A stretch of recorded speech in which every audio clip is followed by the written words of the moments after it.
Alors que notre Assemblée a rejeté le projet de fusion de l'ASN et de l'IRSN au printemps dernier, le gouvernement veut à nouveau l'imposer en arguant de raisons d'efficacité. Mais de quelle efficacité parle-t-on? Dans le contexte de relance inouïe du nucléaire voulu par le gouvernement, qui nécessite toute l'expertise nécessaire, vous l'avez dit, cette réorganisation va au mieux chambouler un système internationalement reconnu et qui fonctionne très bien, et au pire provoquer l'effondrement de ce système du fait de démissions de masse. Le 25 octobre, le directeur de l'IRSN reconnaissait ici une hausse de 50% des démissions depuis l'annonce du projet de fusion. Et côté ASN, les agents sont très inquiets aussi, 54% d'entre eux sont défavorables au projet. Et pour cause, nous faisons face à de sérieux défis, un parc vieillissant qu'on n'en finit pas de prolonger, et la non-résilience du nucléaire au changement climatique. Le refroidissement des centrales va devenir un enjeu majeur. Le Bugey et Saint-Alban, par exemple, ont dû baisser leur production cette année en raison de fortes chaleurs. Et on se lance dans de nouveaux réacteurs opérationnels dans 15 ans.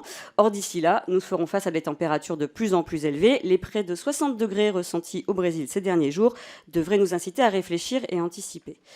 Selon Benoît Journet, professeur des universités spécialisées dans la sûreté nucléaire, 80% des projets de fusion en général sont des échecs au regard des objectifs qu'on fixe au départ.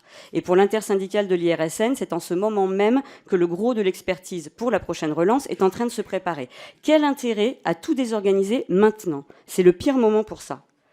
Enfin se pose l'essentielle question de la séparation de l'expertise et de la décision, que le gouvernement renvoie au règlement intérieur de la future instance fusionnée.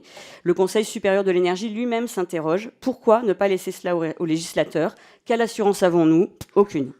Or, le directeur de l'IRSN avertissait dans ses murs du risque réel que les experts s'autocensurent et intègrent la volonté du décideur. En réalité, cette insistance à fusionner ne se comprend que si des réductions de coûts sont attendues. Est-ce bien cela qui se cache derrière la pseudo-efficacité recherchée? Et si oui, bien c'est irresponsable de la part du gouvernement. Fukushima a rappelé au monde entier le danger nucléaire. Notre sûreté, notre sécurité nucléaire ne peuvent être bradées.